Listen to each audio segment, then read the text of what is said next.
Hello, happy Friday. A little while back, I was doing this little, I don't know, it was kind of fun, I thought, exercise of word of the day. And playing along that same line, I'm going to ask a question. What do you consider stability? I mean, we all have the agreed definition in the dictionary, right? But what in your life do you require in order to feel stable? Whatever stable is for you. Okay. So part of this exercise is really making your own internal connections. So, sometimes people are like, well, I don't know if I have a negative mindset or a positive mindset or this, that. And it's really not about the negative, positive. It's really about what is serving you and making you feel better about your life. And not from a place of illusion, but from a place of facts. Okay, what are your belief systems? Because our beliefs are the filter in which we're engaging our life through. Okay, whether we're conscious of them or not. And a lot of our belief systems we're not conscious with. They're not here, they're here, right? They're in our subconscious. They develop throughout our brain's development throughout our life. So an example, stability, right? If someone believes stability is when you have $1 million in the bank, because maybe they put a high value on money and they feel that without money you can't be stable. And realistic or pragmatic expectation would say you have to have some money, right? Otherwise we struggle with balance in our life. Money is opportunity. Okay. That's what money is. It's not evil. It's not a god. It's just a currency. It's a form of energy, an extension of ourselves. And how we manage that speaks to our balance. Okay? So it's good to have opportunities, right? It's good to have options in life. Some people would disagree. I don't like too many options. I don't know what to do, and I don't like that pressure.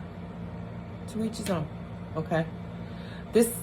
These exercises and the things that I talk about aren't made to, I'm not talking about them from a place to shame somebody or, everyone's on their own soul's journey. It's not about judging. Judgments are just a mirrored image of what we judge ourselves for when we judge others. It's just projection. I've talked about that a little bit in the past too. All it is more information to help us connect those dots as to what makes me tick.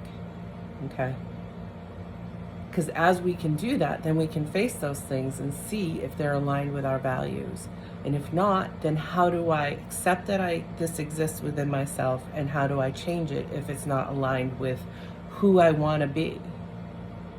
Okay? And that's the power you have. We all have this power. But until we feel it, we're not self-empowered. So that's part of this exercise, is what do you consider stability?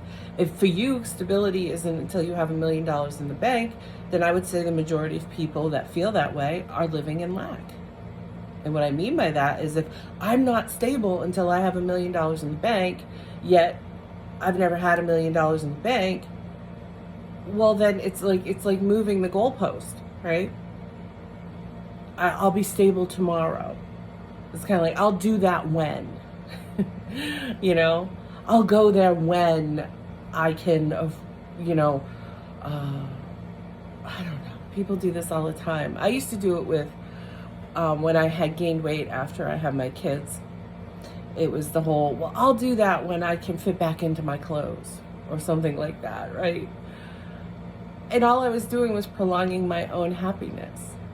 Well, we do that to ourselves, and that's a form of self-sabotage, self-deception, illusions. You don't have to wait to live, because quite truthfully, tomorrow isn't promised. It doesn't exist yet, and yesterday's already gone. So all we truly have is the present, and to live in the moment. Yes, sometimes there are restrictions on that. I might not need $1 million to go to Europe, but I may need at least 6,000, to pay for airfare and have a fun time. I don't know. It all depends on how you do it, what your options are, and the amount of research you do as to like what I want to do, how do I make that happen. This is with any goal. Usually it happens in steps and stages. However, oftentimes we inhibit ourselves and keep ourselves back because we're trying to think of, can I do the whole thing all at once? And until I can, I'm not going to start. No. Yes, start. You're at stage A. Don't hold yourself back because you're not ready to sit with stage F or G or H or hopefully that makes sense. So a place of lack is saying, I don't have what I need yet. And that's oftentimes not true, at least not to get started, maybe to complete. You know, when I started my whole education journey, I knew I wanted to go to college, but I was already working a few jobs trying to keep a roof over my head. And I'm like, how am I going to do this? Well, actually, when I first started, I was only working one full-time job. And I was introduced to somebody who opened up a path for me, which was going into the Air Force. So I did that. And then I was able to go back to school. And then I was working multiple jobs so that I had to cut back on school. But I still did it. And even though it took me 15 years to get my bachelor's degree, yes, it did, I stuck with it because each choice I made opened up other choices as I went forward, which was that path that led me to my goals. When I first started college, I think I was like a biology major. I changed my major like twice, which also prolonged my education. Could I sit and regret and say, oh, well, I could be in a much different place now if I had made this choice, this choice? Yeah, but I did a video on regrets too, because regrets don't serve us. The past is meant to teach us so that we can adjust our sails and move forward with that wisdom, the experiential wisdom, okay? Don't hold yourself back because you believe you need something to finish when you haven't even started. Things happen as you go. Opportunities open as you move, but sometimes you just got to take action. So again, stability. What is stability for you? Oh, stability for me is I have to be in a marriage and I have to have kids or I have to this or that, whatever. I'm not saying any right or wrong on any of these things, but always recognize and make the connections for you as to, is that a reason to keep myself stuck? Or can I take action on something and see how it goes? And some people are afraid of not knowing. The unknown can be scary. And if you're killing yourself with what ifs, and those what ifs tend to be negative and hold you in place, then that's something you need to look at.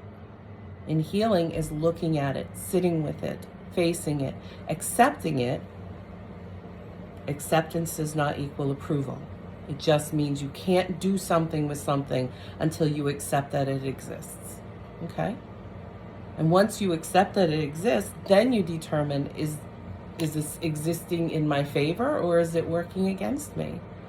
And then we can problem solve, spitball, how do I move forward from that? Okay?